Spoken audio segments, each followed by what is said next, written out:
마태복음 6장 9절에서 15절 말씀 교독합니다. 그러므로 너희는 이렇게 기도하라. 하늘에 계신 우리 아버지여, 이름이 거룩히 여김을 받으시오며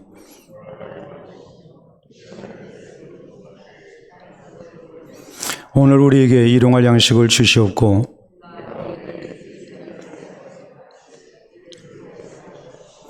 우리를 시험에 들게 하지 마시옵고 다만 악에서 구하시옵소서.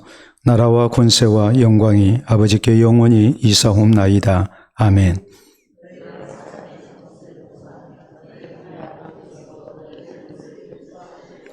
너희가 사람의 잘못을 용서하지 아니하면 너희 아버지께서도 너희 잘못을 용서하지 아니하시리라.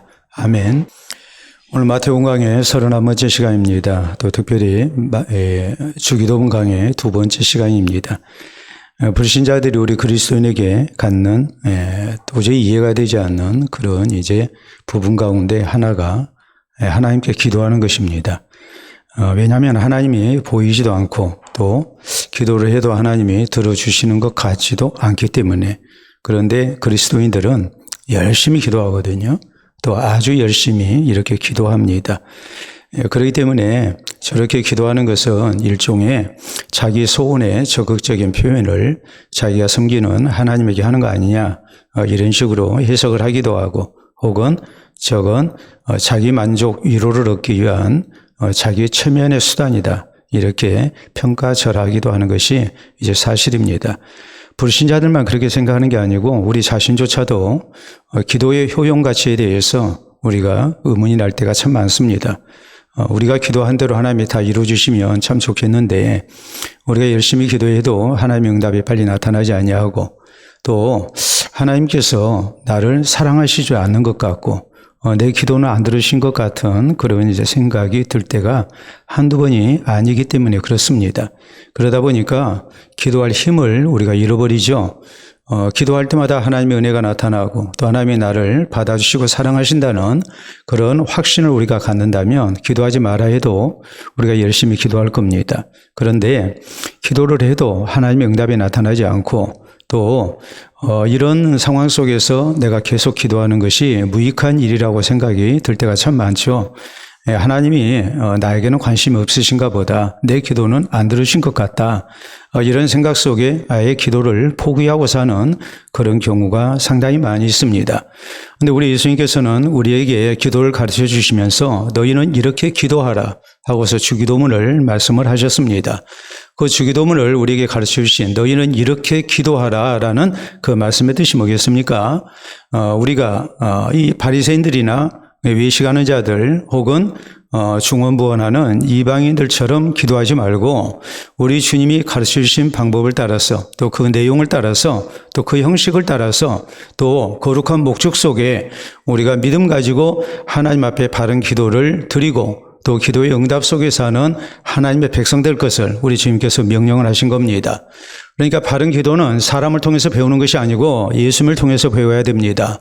또 너희는 이렇게 기도하라 이렇게 말씀하시기 때문에 기도는 나의 선택에 의해서 이루어지는 그런 부분이 아니고 기도하라는 것은 우리 주님의 명령입니다. 그러니까 우리가 하나님의 말씀에 순종해야 되는데 특히 기도하라신 이 주님의 명령에도 우리가 순종하고 기도하는 성도가 되어야 됩니다. 그리고 우리는 무엇보다도 우리 하나님께서 우리의 기도를 받아주심을 굳게 믿고 정말 진실된 모습으로 우리가 하나님을 의지하면서 이 하나님의 도우심을 청하는 그런 기도를 우리가 드릴 수 있어야 됩니다. 이것이 우리가 지난 시간에 살폈던 말씀입니다. 자, 우리 주님께서는 주기도문을 가르쳐 주시면서 가장 먼저 하늘에 계신 우리 아버지여라고 이렇게 부르게 하셨습니다. 우리가 기도하는 데 있어서 분명한 대상을 우리 주님은 말씀을 하시죠. 또 우리의 기도를 받으시는 하나님을 우리가 의식하고 이 하나님께 기도할 것을 먼저 말씀을 하셨습니다. 자, 그렇기 때문에 우리의 기도의 대상에 대해서 우리 주님이 뭐라고 말씀을 하고 계시는지, 또 한편으로 우리의 기도를 받으시는 하나님에 대해서 우리가 가져야 할 그런 신앙의 자세가 무엇인지, 이것이 오늘 성경 말씀을 통해서 우리가 살펴야 할 내용들입니다. 자, 먼저 우리는 하늘에 계신 아버지라는 이 말씀이 다름이 아닌 기도의 대상이 되는 하나님을 지칭한 것임을 잊지 말고 우리가 기도할 때에 먼저 하나님을 불러야 된다는 것을 명심을 해야 됩니다. 자, 우리 예수님께서 우리에게 막연하게 하늘을 향해서 기도하게 하시지 않았습니다. 또 막연한 대상을 놓고 우리에게 기도하라고 하시지 않았습니다. 또 기도라는 것이 나 혼자만의 독백이 아님을 우리 주님은 분명히 말씀을 하셨습니다. 우리의 기도를 들으시는 하나님이 있고 이 하나님께서 우리의 기도의 대상이 됨을 우리 주님께서는 분명하게 강조하시면서 다른 사람이 아닌 다른 존재가 아닌 하나님을 부르고 이 하나님을 향해서 기도할 것을 우리 주님께서는 먼저 말씀을 하신 겁니다. 그렇기 때문에 우리는 기도할 때 가장 먼저 하나님을 불러야 됩니다. 자, 하나님을 부르는데 우리 주님께서 하나님에 대해서 뭐라고 말씀하셨는가? 하늘에 계신 하나님이라고 이렇게 말씀을 하고 계십니다.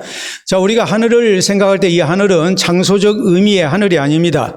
우리 예수님께서 하늘에 계신 하나님을 우리에게 말씀하셨을 때에 우리 기도의 대상이 되는 하늘에 계신 하나님이라는 말은 중요한 세 가지 의미가 있습니다. 첫째는 하나님은 살아계셔서 세상을 다스리고 계시는 하나님이라는 말입니다. 우리의 생사화복의 주인이 되시는 하나님이라는 뜻에서 우리 예수님은 하늘에 계신 하나님을 이렇게 먼저 부르도록 하신 겁니다. 두 번째, 하늘에 계신 하나님이라는 말은 뭐겠습니까? 하나님이 하늘에 계신다는 것은 하나님이 전능하신 존재라는 것을 말씀합니다. 우리의 기도를 충분히 듣고 이루실 수 있는 하나님이라는 것을 우리에게 믿고 고백하게 부르게 하신 거예요. 그 다음에 세 번째, 하나님이 하늘에 계신다는 것은 무엇을 의미하는가? 하나님은 하늘에 계셔서 이 땅 가운데 되어지는 모든 일을 다 살피고 계시고 또 하나님 앞에 기도하는 내 처지와 형편 이런 모든 것을 다 알고 계시는 하나님이라는 것을 전제한 그런 표현이 바로 하늘에 계신 하나님이라는 말입니다. 자, 여러분, 우리가 예를 들어서 이렇게 얘기할 수 있잖아요. 우리가 그런 얘기를 합니다. 청와대에 계신 분을 내가 만나러 간다. 이전 같으면 지금 용화대, 지금 용산이라고 얘기를 합니다만은 청와대에 계신 분을 우리가 내가 만나러 간다 하면은 그 청와대에 계신 분이 누군지 우리가 굳이 설명을 안 해도 압니다. 누굽니까? 대통령이죠. 마찬가지예요. 하나님이 하늘에 계신다는 말씀은 무슨 뜻이냐면 우리 하나님께서는 분명히 살아계신 하나님이다. 이 하나님은 살아계셔서 우리의 모든 기도를 받으시고 능히 이루실 수 있는 전능하신 하나님이다. 그리고 기도하는 내 처지와 형편을 다 알고 살피고 계신 하나님이다. 이것을 우리가 먼저 믿고 하늘에 계신 하나님을 이렇게 부르도록 하신 것입니다. 이 기도라는 것이 막연한 대상을 놓고 하는 기도가 결코 아닙니다. 내가 믿는 하나님이 과연 어떤 하나님이신가? 이 하나님을 우리가 분명히 알고 이 하나님을 부르고 이 하나님께 우리가 기도를 해야 된다는 말입니다. 자, 성경은 스바냐서 1장 12절에 보면 당시 유다 백성들의 이런 불신앙적인 모습, 형식적인 신앙생활, 여기에 대해서 책망하시는 말씀이 나옵니다. 그때 유다 백성들이 성전에 나와서 성전에 계신 하나님께 예배를 드린다면서 그리고 하나님의 복을 구하는 기도를 드린다면서 이들의 마음 상태는 어떤 상태였는가? 여기에 대해서 하나님은 선지자를 통해서 말씀하십니다. 여호와는 우리에게 복도 내리지 아니하시고 화도 내리지 아니하시라는 자들을 내가 찾아서 벌할 것이다 라고 말씀을 하십니다. 하나님 앞에 나왔습니다. 하나님 앞에 나왔는데 이 하나님이 어떤 하나님이냐 했을 때 내 삶과는 아무 상관없는 하나님이신 거예요. 하나님은 그냥 관념 속에 존재하는 하나님이에요. 이 하나님은 내 삶과 아무런 상관이 없는, 내게 복도 내리지 않고 화도 내리지 않는 그런 하나님으로 나와서 하나님 앞에 예배드리는 이 패역한 백성들을 하나님께서 벌하시겠다고 이렇게 말씀을 하십니다. 우리가 하나님을 찾을 때 어떤 하나님을 찾아야 되는가? 살아계셔서 우리의 생사복을 주장하시는 하나님을 우리가 찾아야 된다는 말이에요. 이렇게 하나님 앞에 나와서 예배드리고 또 이런 모습으로 우리가 하나님의 은혜를 구하고 기도하는 백성이 돼야 된다는 말이에요.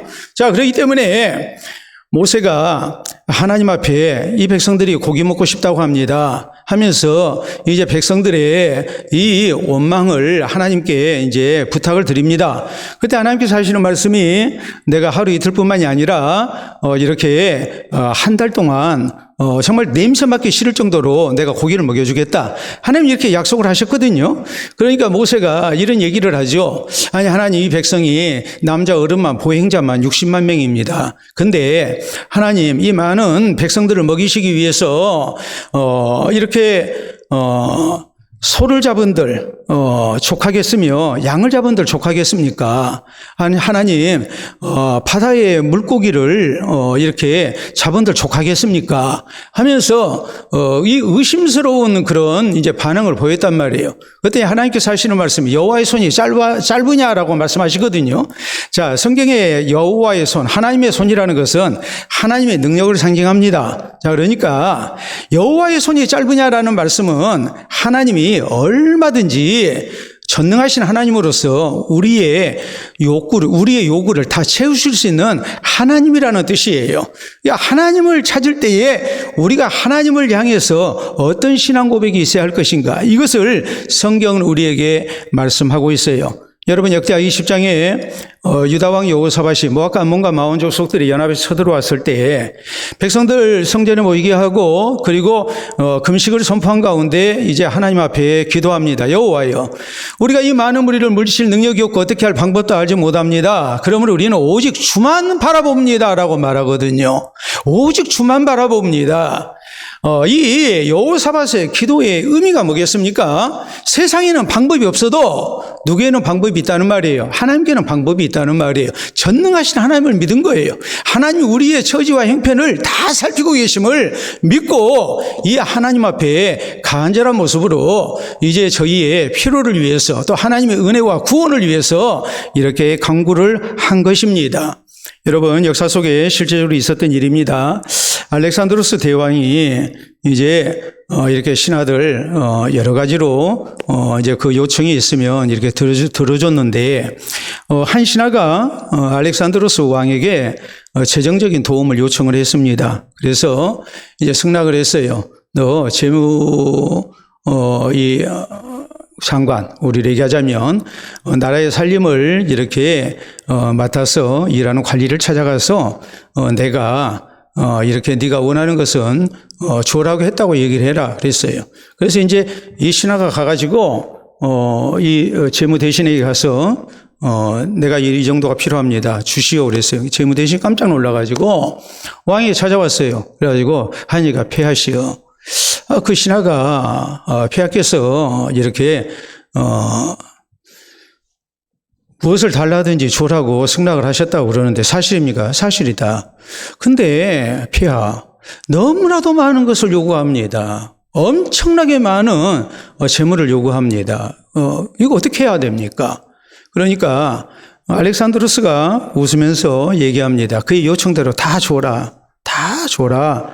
그러면서 그는 나를 위대한 왕으로 알고 요청하고 있다. 그러므로 마땅히 내가 후히 줄 수 있는 위대한 왕인 것을 보여줘라 그랬어요. 여러분, 알렉산드로스 대왕이 참 그릇이 크다는 것을 우리가 알 수가 있죠. 달란트 다 줘라는 거예요. 내가 얼마든지 그렇게 줄 수 있는 위대한 왕이라는 것을 그로 하여금 그가 믿고 지금 달라고 했는데 줘라는 거예요. 여러분, 사람에게 구하는 것도 상대방에 대한 신뢰 속에서, 또 상대방에 대한 인정 속에서 우리가 구해야 됩니다. 여러분, 긴가민가한 사람한테 가서 우리가 구하지 않아요. 저 사람이 충분히 내 사정을 이해해주고 또 내 원대로 이루어질 수 있는 존재라고, 능력자라고 판단이 되어질 때에 그 사람 찾아가서 내 아쉬운 사정을 얘기하고 도움을 청하는 것이지, 그 사람이 내 요청에 부응할 만한 그런 능력이 없다면, 그리고 그런 관대함이 없다면 우리가 어떻게 그 사람에게 가서 요청을 할 수 있겠습니까? 내가 너 언제 봤다고? 내가 네 청을 들어줘야 해. 이래버리면 서로 민망스럽고 또 창피스러운 일이 되잖아요. 상대방이 내 요청을 충분히 들어줄 만한 아량과 관대함이 있고 또 능력이 있어야 우리가 부탁을 하는 거 아니겠습니까? 여러분, 우리 예수님은 하나님께 기도하라 하실 때 하늘에 계신 아버지를 부르게 하셨습니다. 하늘에 계신 하나님을 부르게 하셨습니다. 하나님은 분명히 살아 계셔서 내 기도를 기다리고 계시는 존재적인 하나님이신 것을 먼저 강조를 하세요. 이 하나님은 전능하신 하나님이신 것을 강조해요. 이 하나님은 또 얼마든지 내 사정과 형편을 하늘에서 이 땅에 사는 나를 살피고 계시는 하나님이신 것을 강조하시고 이 하나님을 먼저 부르게 하셨어요. 우리가 하나님 앞에 기도할 때 우리의 기도가 어떤 기도가 돼야 될 것인가? 우리는 살아계신 하나님, 전능하신 하나님, 그리고 내 모든 처지와 형편을 다 헤아리고 계시고 도우실 수 있는 이 하나님을 우리가 믿고 하늘에 계신 하나님을 부르는 그런 성도가 돼야 됩니다. 자, 다음 두 번째로 우리 예수님께서 하늘에 계신 하나님만 이렇게 부른 게 아니고 이제 뭐라고 말씀하셨습니까? 하늘에 계신 우리 아버지여라고 이렇게 말씀을 이제 하십니다. 자, 주기도문을 우리가 보면 하나님이라는 단어는 한 번도 나오지 않습니다. 한 번도 나오지 않습니다. 놀랍죠? 이스라엘 사람들은 하나님을 아버지라고 부르지 않았습니다. 그런데 예수님은 하나님을 아버지라고 부르셨습니다. 우리 예수님께서 세상에 사시는 동안 우리가 성경에 나타난 기록을 보면 하나님을 향해서 항상 아버지라고 부르셨고 그리고 하나님이라고 부르신 경우는 딱 한 번 있어요.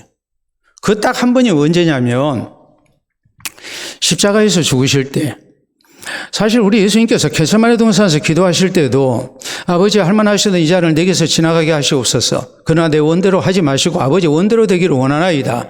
이렇게 아버지를 찾아서 기도를 하셨거든요. 그런데 십자가에서 고통을 당하실 때에 엘리 라마 사박단이라고 외치셨어요. 이 말의 의미는 나의 하나님 어찌하여 나를 버리셨나이까 라는 말이에요. 딱 그때 한 번 하나님을 항상 아버지라고 부르신 우리 예수님이 하나님이라고 딱 한 번 부르셨어요. 그것이 무엇을 의미합니까? 보통 때 우리 예수님은 하나님을 아버지라고 부르신 가운데 하나님과 굉장히 친밀한 관계인 것을 나타내셨습니다. 아버지와 나는 하나다 해서 우리가 요한복음 10장에 있는 말씀을 보면은 자신을 하나님이라 해서 유대인들이 돌을 들어서 쳐 죽이려고 했습니다. 그런 곤란한 일을 우리 예수님은 참 많이 당하셨습니다. 왜냐하면 하나님을 보통 때 뭐라고 불렀기 때문에? 아버지라고 불렀기 때문에. 근데 십자가에서 죽으실 때는 엘리 라마 사박단이라 해서 나의 하나님이라고 불렀거든요. 그때는 왜 그랬느냐? 우리 예수님이 대속제물로 이 땅 가운데 오셔서 죄인된 나를 대신해서 십자가에서 죽으신 거예요. 그러니까 하나님 앞에 버림받은 죄인으로 우리의 죄값을 지불하고 계시는 거예요. 그러니까 그때는 하나님을 향해서 아버지라고 부르지 않고 하나님이라고 부르신 거예요. 구원받은 백성은 하나님을 향해서 아버지라고 부를 수 있지만 구원받지 못한 백성은 하나님을 아버지라고 부르지를 못합니다. 그러니까 우리 예수님께서 십자가상에서 죄인으로서 우리의 대속제물로 죽으시기 때문에 나의 하나님이라고 이렇게 부르신 거란 말이에요. 우리 예수님께서 하나님을 향해서 아버지라고 늘 부르시면서 자신만 하나님을 향해서 아버지라고 부르셨느냐? 그건 아니에요. 우리 예수님은 제자들에게도 하나님을 뭐라고 부르게 했습니까? 아버지라고 부르게 하셨습니다. 우리가 마태복음 6장 이 앞부분에서 지금 우리가 이미 살폈어요. 유대인의 3대 경건 생활인 구제에 대해서, 그 다음 기도, 두 번째 지금 기도에 대해서 우리가 말씀을 배우고 있거든요. 그리고 세 번째가 이제 금식에 대한 내용인데 이게 이 마태복음 6장의 전체 내용입니다. 이 3대 경건 생활에 대한 내용을 지금 우리에게 전하고 있는 성경이거든요. 근데 그때 우리 예수님께서는 구제할 때 나팔 불고 사람들 이렇게 보는 데서 그래 하지 마라. 오른손이 아닌 거 왼손이 모르도록 해라. 은밀한 중에 보시는 너희 아버지께서 갚으시리라 그랬어요. 은밀한 중에 보시는 너희 아버지께서. 기도에 대해서도 말씀을 하실 때, 기도할 때 이렇게 기도 시간 나팔을 불고 그러면은 그 시간 맞춰가지고 나가서 내가 큰 소리로 사람들 데서 혹은 회당에서 이렇게 기도하는 그런 모습 연출하지 마라. 그리고 주님께서는 은밀한 가운데 골방에 들어서 기도해라고 말씀하십니다. 그리고 하신 말씀이 은밀한 중에 보시는 너희 아버지께서 갚아주시리라. 이렇게 말씀하시거든요. 금식도 마찬가지예요. 얼굴 씻고 머리에 기름 바르고 금식해야지 아주 초췌한 모습으로 나 금식합니다 라고 이렇게 광고하면서 그러면서 금식하지 마라. 금식 안 한 것 같이 하면서 금식을 해라. 은밀한 중에 보시는 너희 아버지께서 갚으시리라. 예수님은 제자들에게도 아버지라고 이렇게 부르게 하셨어요. 누가복음 12장 32절에 있는 말씀을 보면 우리 예수님께서 제자들에게 이렇게 말씀하십니다. 적은 무리여 무서워하지 말라. 너희 아버지께서 그 나라를 너희에게 주시기를 기뻐하시느니라. 이렇게 말씀하셔서 하나님은 우리에게 뭐가 된다고 말씀하십니까? 아버지가 된다고 이렇게 강조를 하십니다. 그 의미가 뭐겠습니까? 하나님과 하나님의 자녀된 우리 사이에 특별한 관계를 강조하고 계신 거예요. 하나님은 멀리 계신 하나님이 아니고 내게 아버지가 되시는 하나님이다. 우리가 하나님 하면 하나님과 우리 사이가 거리가 있는 것처럼 느껴지잖아요. 근데 아버지 하면 어때요? 훨씬 가깝죠. 우리가 하나님 앞에 기도하는데 하나님께서 우리의 기도를 받아주실 만큼 나를 사랑하시고 아끼심을 그렇게 말씀을 하신 거예요. 여러분, 우리가 아버지라고 이렇게 했는데 아버지라고 부른 것과 아빠라고 부른 것 어느 것이 더 친밀감이 있습니까? 아빠가 훨씬 친밀감이 있죠. 그렇지 않습니까? 네? 제가 좀 이런 얘기하면 좀 죄송해요. 죄송한데 저희 가족이 이제 저희 형제가 자라날 때 굉장히 엄하게 컸어요. 엄하게 키웠어요. 잠도 같이 안 자고 부모님이 또 밥도 따로 먹이고 그래서 참 지금 생각해도 왜 그렇게까지 하셨을까? 이런 생각이 들 정도로 좀 서운한 생각이 왜 그렇게 하셨는지는 제가 설명해 드릴 수 있지만 이 자리에서 좀 밝히는 것이 좀 제 가정사이기 때문에 말씀드리기가 좀 곤란하고요. 제가 생육공 시간에는 얘기를 했어요. 그런데 아버지라고 부르게 하고 어머니라고 부르게 했거든요. 예, 아버지, 어머니 그렇게 부르게 했어요. 아버지, 어머니 그렇게 부르게 했는데 평생에 저는 엄마라는 소리를 못 해봤어요. 예? 근데 저만 그런 게 아니라 저 형님도 그렇고 제 동생도 그러고 누나도 그러고 어느 누구도 엄마라는 소리를 우리는 못 해봤습니다. 아빠라는 소리도 못 해봤어요. 버릇없이 크면 안 된다 해서 엄하게 키우시느라고 그렇게 했습니다. 근데 제 동생이 이제 아들 둘을 얻었는데 동생을 잃었습니다. 선천성 심장 기형으로 태어나가지고 수술을 받고 했는데 1년 만에 죽었어요. 죽었는데 그 아이가 죽고 난 다음에 이제 딸을 낳았어요. 딸을 낳았는데 얼마나 이쁘겠습니까? 우리 집안에 딸이 없거든요. 제 딸아이가 유일하게 딸이었어요. 예? 다 아들만 둘씩 낳았어요. 근데 동생네가 이제 막내 아들을 잃고 낳은 아이가 딸이었어요. 근데 아무래도 이제 동생 집에 갔는데 아이가 유치원을 갔다 왔어요. 유치원을 갔다 왔는데 갔다 와가지고 지 아빠한테 인사를 해요. 뭐라고 인사하냐면 아버지 다녀왔습니다. 그래요. 제가 그 얘기를 듣는 순간에 깜짝 놀랐어요. 이게 뭐야? 제가 얘기해서 동생한테 야 아빠라고 해야지 어떻게 아버지라고 부르게 하느냐 그랬더니 하는 얘기가 우리 어려서 자란 대로 예. 아이를 잃고 얻은 딸이기 때문에 얼마나 이쁘겠어요. 그러니까 잘못 키우면 잘못 될까 봐서 그래서 일부러 거리를 두고 엄하게 키우느라고 그랬다고. 지금은 아빠랑은 어쩐지 내가 잘 모르겠어요. 그 얘기한 걸 별로 지금은 그러지 않아요. 이런 식으로 그냥 바로 그냥 얘기하잖아요. 아빠 안 부르고. 예? 근데 아빠라는 말과 아버지라는 말은 상당한 차이가 있지 않습니까? 예수님께서 우리에게 하나님을 향해서 아버지라고 부르게 하셨는데 아버지라고만 부르게 하셨느냐? 또 아니에요. 성경에 보면 뭐라고 부르게 하셨어요? 아빠라고 부르게 하셨어요. 여러분 우리가 요한복음 1장 12절에 보면 영접하는 자, 곧 그 이름을 믿는 자들에게는 하나님의 자녀가 되는 권세를 주셨다. 하나님의 자녀가 된 것이 권세라고 말씀을 하십니다. 권세죠.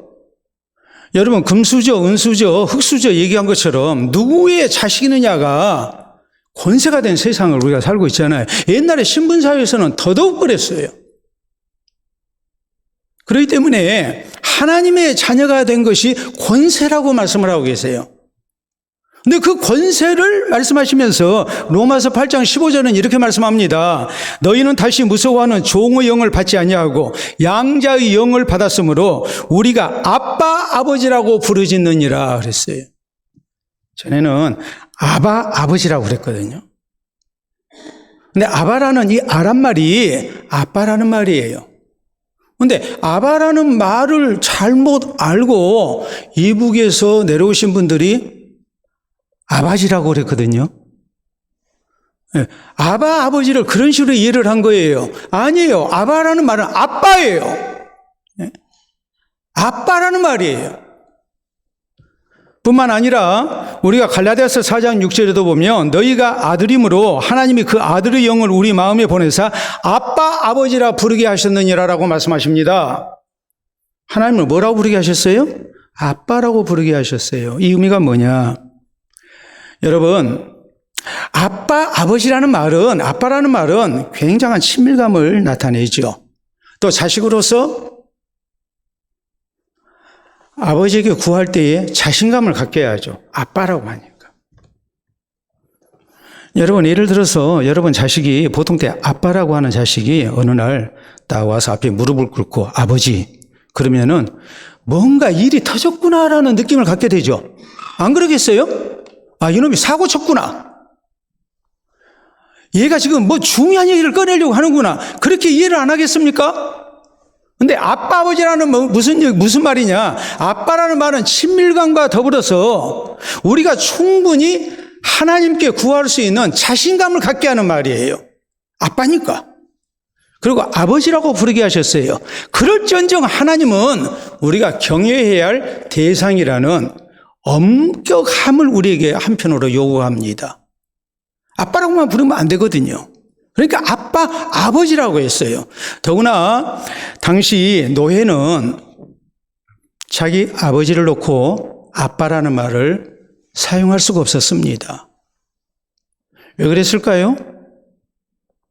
여러분, 내가 암소를 키우는데 암소가 새끼를 낳습니다. 송아지를 낳습니다. 그 송아지 누구 겁니까? 누구 거예요? 주인 거죠. 내 거죠. 노예가 자식을 낳았어요. 자식을 낳으면 그 자식은 노예의 자식이지만 노예 것이 아니고 누구의 것이에요? 주인의 것이에요. 그러니까 아빠라는 말을 못하게 한 거예요. 근데 하나님께서, 우리 예수님께서 하나님을 향해서 아빠라고 이렇게 아버지라고 부르게 하셨다는 이 말씀의 의미가 뭐겠습니까? 다른 거 아닙니다. 하나님은 그만큼 나를 사랑하신다는 말이에요. 나의 기도에 응답하시는 하나님이라는 말이에요. 이걸 믿고 우리가 기도해라는 말이에요. 하나님을 저 하늘에 계시는 하나님으로만 생각하지 마라 이 말이에요. 하나님은 분명히 저 하늘에 계시는 하나님, 우리가 경외해야 할 대상임에 틀림이 없지만 이 하나님은 가까이서 나를 사랑하시고 나를 귀히 여기시고 내 기도를 들어주시는 아버지 되시는 하나님이라는 것을 우리 주님은 강조하신 겁니다. 그러니까 우리가 기도할 근거가 있는 거예요. 우리의 기도가 하나님 앞에 응답받을 것이라는 자신감을 가지고 우리가 기도할 수 있는 거예요. 왜요? 하나님이 나를 사랑하시니까. 죄인된 나를 위해서 그 아들까지 아끼지 아니하시고 내주시는 하나님께서 어찌 우리에게 좋은 것을 주시지 않겠느냐. 성경은 로마서 8장에 분명히 우리에게 그렇게 말씀하십니다. 링컨 대통령이 당시 남북전쟁에 참전했던 군인 한 사람을 만난 유명한 일화가 있습니다. 이 군인이 아주 남루한 차림으로 대통령 면회를 신청을 했습니다. 그는 조국을 위해서 헌신했고 전쟁터에서 부상을 당한 상위 군인이었습니다. 그런데 정부로부터 전쟁이 끝난 다음에 아무런 보상을 받지를 못했습니다. 먹고 살기가 너무 힘듭니다. 그래서 대통령께 호소하기 위해서 대통령에게 면회를 신청을 한 거예요. 근데 경비병이 제지해요. 대통령이 그렇게 한가한 분 아닙니다 하면서 대통령 허락이 없는데 당신 들어가서는 안 됩니다 하면서 막 막는 거예요. 아무리 내 사정이 이래서 대통령께 호소하려고 왔습니다. 대통령께서도 내 딱한 사정을 들으시면 분명히 내한테 잘 왔다고 말씀하실 겁니다 하면서 아무리 사정을 해도 소용이 없는 거예요. 근데 이 모습을 누가 봤냐면 링컨 대통령의 아들인 토드가 봤습니다. 어린 아들이 그 모습을 보고 그 군인 아저씨한테 왜 그러냐고 그랬더니 사정 얘기를 하는 거예요. 그러니까 이 토드가 이 군인의 손을 잡고 아버지 링컨 대통령에게 갔어요. 그래가지고 사정을 얘기하게 한 거예요. 그래서 특별 보상이 이루어져요. 그리고 국가에서 나라를 위해서 희생하신 분에 대한 마땅한 대우를 하도록 이렇게 특별 조치를 취하게 됩니다. 여러분, 무엇을 얘기하겠습니까? 우리 예수님이 피값 주고 우리를 사셨어요. 우리 하나님이 참 소중히 여기시는 하나님의 자녀들이에요. 우리는 하나님의 자녀된 권세를 얻은 사람이에요. 이 하나님을 향해서 아버지라고 부르게 하셨어요. 기도할 때 아버지라고 불러라. 근데 기도할 때 아버지라고 안 부르고 자꾸 하나님만 찾는 사람이 있어요. 또 그것만 가지고는 좀 성이 안 차가지고 여호와시여 여호와시여 그래요. 여러분, 예수님은 하나님을 찾을 때에 우리가 아버지로 부르게 하셨습니다. 그만큼 하나님은 나를 사랑하신다는 말이에요. 하나님은 내 기도를 들어주시는 분이라는 말이에요. 히브리서 4장 16절은 그래서 말씀합니다. 그러므로 우리는 긍휼하심을 받고 때를 따라 돕는 은혜를 얻기 위하여 은혜의 보호자 앞에 담대히 나아갈 것이냐라고 말씀하십니다. 하나님이라고 부르면 거리가 멀어요. 아버지라고 부르면 거리가 가까워요. 이 하나님을 향해서 우리가 담대히 나아가는 성도가 돼야 돼. 하나님은 나를 사랑하신다. 하나님은 내 기도를 들어주신다. 이 믿음 가지고 우리가 하나님 아버지를 찾는 성도가 돼야 됩니다. 하나님은 하늘에 계시는 하나님이시지만 또 하나님은 내 아버지가 되시는 분이시고 또 나를 사랑하시고 나를 구원하시고 또 나에게 좋은 것 주기를 기뻐하시는 참으로 좋으신 하나님이신 것을 믿고 내 기도가 하나님 앞에 응답된다는 확신 가지고 우리가 하나님을 찾고 하나님 아버지께 기도하는 그런 성도가 될 수 있기를 바랍니다. 자, 세 번째로 우리 예수님께서 하늘에 계신 우리 아버지가 있는데, 자, 여기서 이제 나올 거 다 나왔죠. 뭐 하나 남았어요? 네? 하늘에 계신 하나님 불렀고, 자, 이 하나님이 하나님이시면서 뭐고요? 아버지가 되시는 하나님이고, 뭐가 남았어요? 오늘 우리가 살필 말씀이 하늘에 계신 우리 아버지니까 지금 이 짤막한 문구에서 지금 뭐 하나 남았습니까? 하늘에 계신 하나님 나왔고 아버지 되신 하나님 나왔고 뭐가 빠졌어요? 하늘에 계신 뭐? 아버지. 뭐가 남았어요? 우리가 남았잖아요. 우리가. 예? 지금 기도라는 것은 하나님과 나와의 사이에서 이루어지는 1:1 관계 속에서 이루어지는 요청이거든요. 근데 예수님은 우리에게 기도를 가르쳐 주시면서 뭐라고 말씀하시느냐? 하늘에 계신 우리 아버지여라고 부르게 하셨단 말이에요. 우리예요, 우리. 내 아버지가 아니에요. 우리 아버지라고 부르게 하셨어요. 여러분, 사도신경을 보면 사도신경은 사도들의 고백을 근거로 한 우리의 신앙 고백이거든요.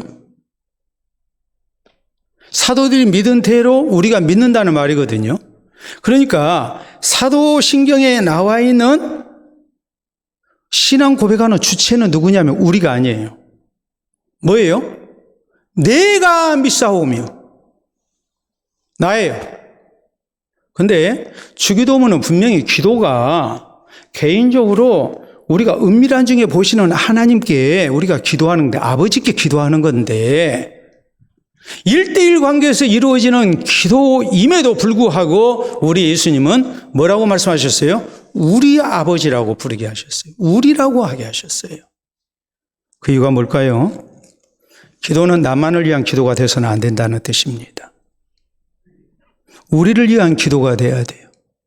교회 공동체를 놓고 우리가 기도해야 해요. 또 우리는 세상 가운데서 더불어 살아가는 그리스도인으로서 하나님의 은혜를 구하는 사람이 돼야 돼요. 더불어서 하나됨의 가치를 기도에서부터 우리가 실천해야 한다는 뜻이에요. 분명히 신앙은 하나님과 나와 1:1 관계예요. 그러나 우리 하나님께서는 우리에게 혼자 신앙생활하고 천국 오라고 안 하셨어요. 교회라는 공동체를 이루고 또 우리를 세상 가운데 두시고 교회 공동체 안에서 우리로서 우리가 신앙생활하게 하셨고 우리로서 하나님 나라 사역에 쓰임받게 하셨어요. 또 세상 가운데 우리가 더불어 살게 하셨어요. 그래서 우리가 세상을 섬기고 세상 사람들을 복되게 하는 하나님의 사람으로 우리를 살게 하셨어요. 그러니까 우리가 하나님의 은혜를 구할 때에도 하늘에 계신 우리 아버지여라고 우리라고 이렇게 구하게 하신 것입니다. 성경 고린도전서 12장 은사장에서 교회가 뭐냐? 교회는 예수 그리스도를 머리로 한 몸의 지체로 부름받은 사람들이다. 이렇게 강조하시죠. 그리스도의 몸이다. 그리고 모든 지체가 우리 몸의 지체 가운데 필요 없는 것이 하나 없는 것처럼 다 필요하다, 필요하지 않다? 다 필요하다. 다 필요하다. 사랑의, 지선아 사랑의 그 책이 있잖아요. 교통사고 당해서 이제 화상 입어가지고 그냥 완전히 죽은 목숨인데 이렇게 기적적으로 목숨을 건지고 수술도 수십 번 하고 근데 자매가 쓰고 있는 그 책에 보면은 그런 내용이 나와요. 눈썹이 다 타버렸거든요. 근데 눈썹의 소중함을 비로소 알았대. 예? 눈썹이 없으니까 이마에 땀이 그대로 눈으로 들어와요. 눈썹 밀지 마세요. 눈썹 밀면 곤란해요. 비 오는 날 비 맞을 일은 없겠지만 우산 쓰니까 땀 나면 눈으로 바로 들어와요. 다 필요해서 있는 거예요. 눈썹도. 눈썹이 있어서 다 옆으로 흐르게 해요. 눈으로 안 들어오게 하는 거예요. 필요 없는 게 하나 없어요. 고린도서 12장에서 말씀하는 중요한 강조점이 뭐겠습니까? 그건 다른 게 아니고 우리는 예수 그리스도를 머리로 한 지체로 부르심을 받았다. 모든 지체가 다 필요한 것처럼 우리가 서로 인정하고 존중하고 하나 돼서 하나님 나라 사역을 감당해야 된다. 자, 로마서 12장 15절에 있는 말씀을 보면 즐거워하는 자들과 함께 즐거워하고 우는 자들과 함께 울라라고 말씀을 하십니다. 일심동체가 돼서 사는 그리스도인이 돼야 된다. 여러분 초대 예루살렘 교회 성도들 뭐였습니까? 함께 모이기를 힘쓰죠. 또 서로 사랑하고 나누고 섬기죠. 그래서 세상 가운데 예수 그리스도의 복음의 위대함을 드러냅니다. 우리말 가운데 잘못 사용된 그런 경우가 참 많습니다. 그 대표적인 용어가 뭐냐면 우리라는 말입니다. 우리 아빠. 그럴 수 있겠죠? 근데 친구한테 우리 아빠야. 외동이에요. 외동인데 우리 아빠라 그래요. 우리 집, 우리 나라, 우리 교회 다 좋아요. 우리 마누라, 우리 신랑, 우리 남편, 있을 수 없는 얘기죠? 안 그렇습니까? 참 우리라는 말을 우리는 정말 잘 사용해요. 너무 남용을 해요. 오용을 해요. 근데 대표 기도를 하면서 기도를 하시는데 우리 장로님이나 혹은 권사님들, 집사님들이 대표 기도를 하시면서 나의 하나님 아버지, 나를 사랑하시고 구원하신 하나님 감사합니다. 이렇게 기도하면 기분이 좋겠어요? 안 좋겠어요? 기분이 좋을 수가 없죠. 왜요? 지금 교회를 대표해서 기도하라고 했거든요. 우리를 대표해서 우리 기도를 하라고 그랬지 내 기도하라고 한 게 아니에요. 그러니까 우리 하나님, 우리 아버지 그래야죠. 근데 그것도 성이 안 차가지고 마지막에 그럽니다. 날 구원하신 예수 그리스도 이름으로 기도합니다. 자기만 구원했대. 우리를 구원하신 주님의 이름으로 기도를 해야 되는데 자기를 구원하신 예수님 이름으로 기도를 하는 거예요. 잘못된 거죠. 제가 그래서 그런 얘기를 하잖아요. 대표 기도하면서도 우리를 낙원교회에 불러주시고, 여러분 낙원교회가 맞습니까? 우리 교회가 맞습니까? 우리 교회라고 하세요. 예? 우리 교회가 낙원교회인 줄 모릅니까? 이 안에 계신 분들 다 알아요. 우리라는 말을 바로 사용을 해야 한단 말이에요. 만약에 여러 형제가 있는데 한 아이가 내 아빠, 내 엄마, 그러면 다른 형제들이 기분 좋겠어요? 기분 나쁘죠? 우리 아빠고 우리 엄마잖아요. 만약 여러분이 자식을 둘, 셋 키우고 있는데 내 아빠야, 내 엄마야 막 그러면 무슨 생각이 들겠어요? 아이, 저 녀석이 나중에 지형하고 우애 안 하겠다. 그런 염려 안 들겠습니까? 너무나 저밖에 모르네? 그러면 고쳐주겠어요? 안 고쳐주겠어요? 당연히 고쳐줘야죠. 그래야 형제간에 우애할 거 아니에요.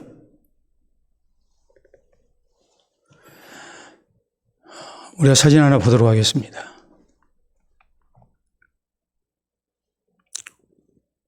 한 사람이요? 두 사람이요? 머리가 둘이잖아요.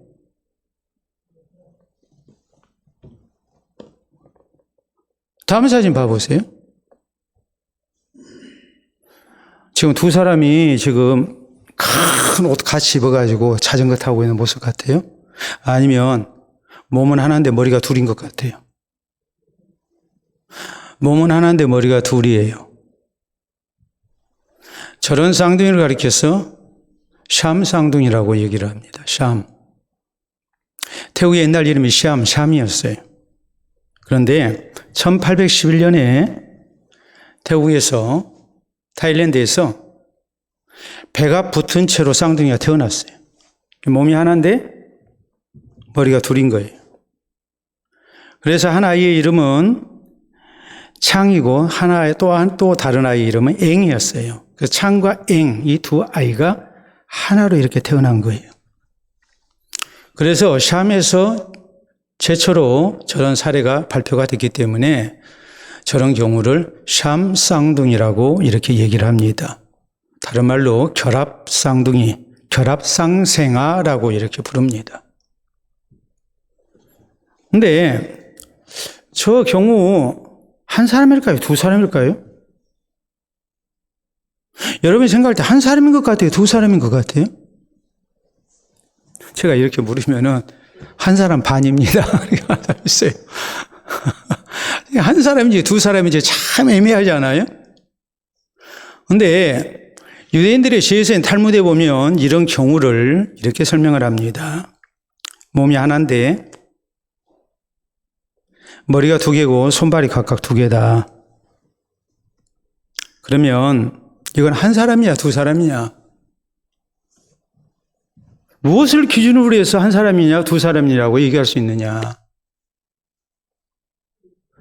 여러분, 몸 하나고 손발도 다 하나씩 달려 있어요. 근데 머리가 두 개란 말이에요. 이게 한 사람인 것 같기도 하고 두 사람인 것 같기도 하고, 우리가 사람 수를 셀 때 뭐로 셉니까? 머리수로 세잖아요. 그러니까 이게 지금 한 사람인지 두 사람인지 참 애매하잖아요. 그런데 유대인들은 이것을 이렇게 설명을 했어요. 한 아이의 볼을 꼬집어서 혼자 울면 그건 두 사람이고, 만약에 같이 울면 그건 몇 명이다? 한 사람이다 그랬어요. 네? 참 지혜로운 그런 해석이잖아요. 여러분, 우리가 예수 그리스도 안에서 함께 부르심을 받았습니다. 우리 주님께서는 우리가 하나된 모습으로 우리가 되기를 원하세요. 우리가 돼야 돼요, 우리가. 우리라는 말이 다른 게 아니에요. 한 울타리 안에 있는 것을 한 우리라고 얘기를 해요. 울타리 안에 같이 있다. 그러니까 우리라는 말을 가지고 울타리, 우리라는 말이 바로 거기서 나온 거예요. 울타리 울자가 풀어서서 우리가 된 거예요.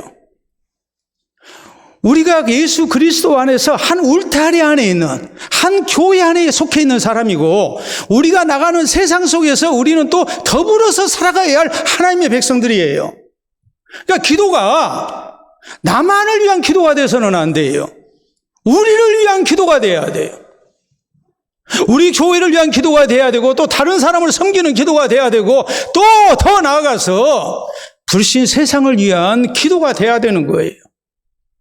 우리 주님은 기도의 특권을 우리에게 허락하시면서 이 놀라운 사명을 주셨어요. 우리를 위한 기도를 하라고 말씀을 하신 거예요. 그렇기 때문에 우리 그리스도인은 나만을 위한 기도를 해서는 안 됩니다. 우리를 위해서 기도해야 됩니다. 내가 속해 있는 공동체를 섬기는 기도를 해야 되고, 우리는 세상 가운데서 더불어서 하나 돼서 살아가는 그리스도인으로 우리가 살아야 됩니다. 밀러라는 신학자가 주기도문의 맨 처음에 나오는 하늘에 계신 우리 아버지여, 이것을 뭐라고 얘기했느냐? 기도의 황금문이라고 얘기를 했습니다. 누구나 하나님 앞에 나아가 기도 응답을 받으려면 먼저 이 황금문을 통과해야 된다 그랬어요. 그렇기 때문에 예수님이 가르치신 기도문 가운데 하늘에 계신 우리 아버지여라는 이 말씀을 밝히 이해하고, 그리고 주님이 말씀하신 그 의도가 무엇인가를 알고 우리가 바르게 기도하는 것 굉장히 중요합니다. 하늘에 계신 하나님이십니다.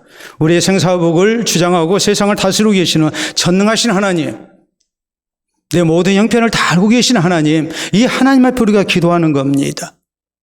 이 하나님은 하나님이시면서 또 아버지가 되시는 하나님이십니다. 나를 구원하셨고 나를 사랑하시고 또 내 처지와 형편을 다 아시면서 내게 복 주기를 원하시는 아버지 되신 하나님이에요. 우리 아버지예요. 나만을 위한 기도해서는 안 됩니다. 우리를 위한 기도를 해야 됩니다. 늘 하나 되기를 힘써야 되고, 또 하나님이 나를 있게 하신 곳에서 더불어 살아갈 줄 아는, 세상을 섬길 줄 아는 성도가 되어야 됩니다. 그래서 하늘에 계신 우리 아버지를 부르고 기도할 때마다 하나님 아버지의 아름다운 응답을 허락받는 우리 모두가 될 수 있기를 바랍니다. 기도합니다.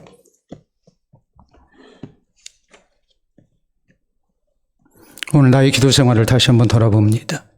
주기도문을 통해서 우리가 바른 기도를 배워야 됩니다.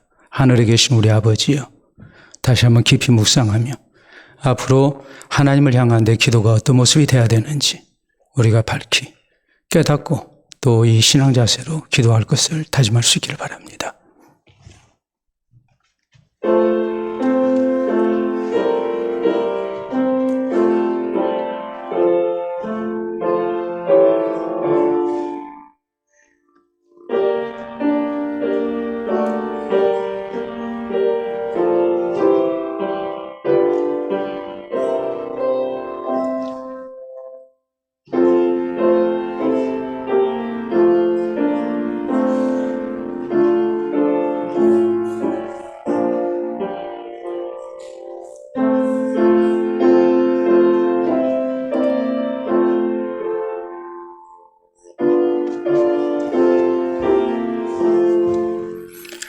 참으로 좋으신 우리 아버지, 은혜를 진심으로 감사합니다. 주기도문을 통하여 우리에게 바른 기도에 대하여 교훈해 주심을 감사합니다.